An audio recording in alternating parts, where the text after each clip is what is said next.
ঠাকুর শ্রী শ্রী রামকৃষ্ণ পরমহংসদেবের কাছে এক ভক্ত জিজ্ঞাসা করলেন, সংসারে কি রকম করে থাকতে হবে ঠাকুর? ঠাকুর বললেন, সব কাজ করবে কিন্তু মন ঈশ্বরেতে রাখবে।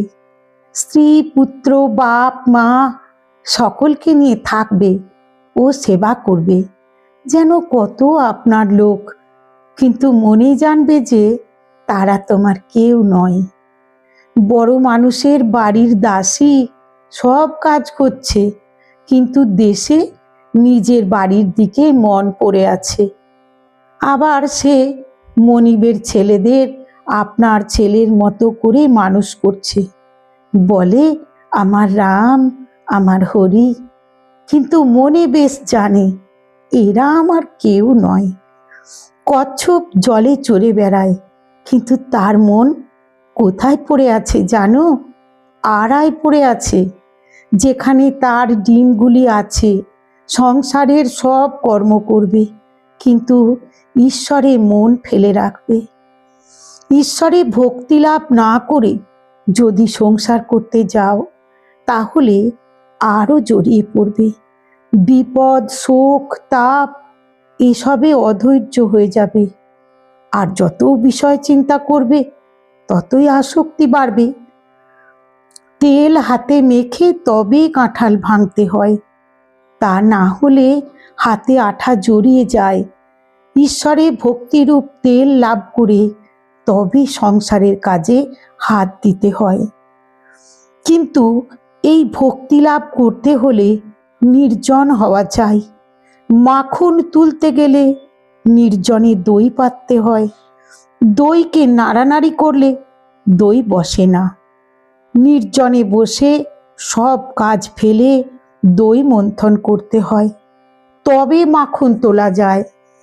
আবার দেখো, এই মনে নির্জনে ঈশ্বরের চিন্তা করলে জ্ঞান বৈরাগ্য ভক্তি লাভ হয়। কিন্তু সংসারে ফেলে রাখলে ওই মন নীচ হয়ে যায়। সংসারে কেবল কামিনী কাঞ্চন চিন্তা। সংসার জল আর মনটি যেন দুধ। যদি জলে ফেলে রাখো, তাহলে দুধে জলে মিশে এক হয়ে যায়। খাঁটি দুধ খুঁজে পাওয়া যায় না। দুধকে দই পেতে মাখন তুলে যদি জলে রাখা যায়, তাহলে ভাসে। তাই নির্জনে সাধনা দ্বারা আগে জ্ঞান ভক্তিরূপ মাখন লাভ করবে। সেই মাখন সংসার জলে ফেলে রাখলেও মিশবে না, ভেসে থাকবে। সঙ্গে সঙ্গে বিচার করা খুব দরকার। কামিনী কাঞ্চন অনিত্য, ঈশ্বরই একমাত্র বস্তু। টাকায় কি হয়? ভাত হয়, ডাল হয়, কাপড় হয়, থাকবার জায়গা হয়, এই পর্যন্ত। কিন্তু এতে ভগবান লাভ হয় না। তাই টাকা জীবনের উদ্দেশ্য হতে পারে না। এর নাম বিচার, বুঝেছ? শ্রী রামকৃষ্ণের সুন্দর সংসারে মন বসানোর কথা আমরা শুনলাম, কিভাবে সাধন ভজন করব তাও শুনলাম।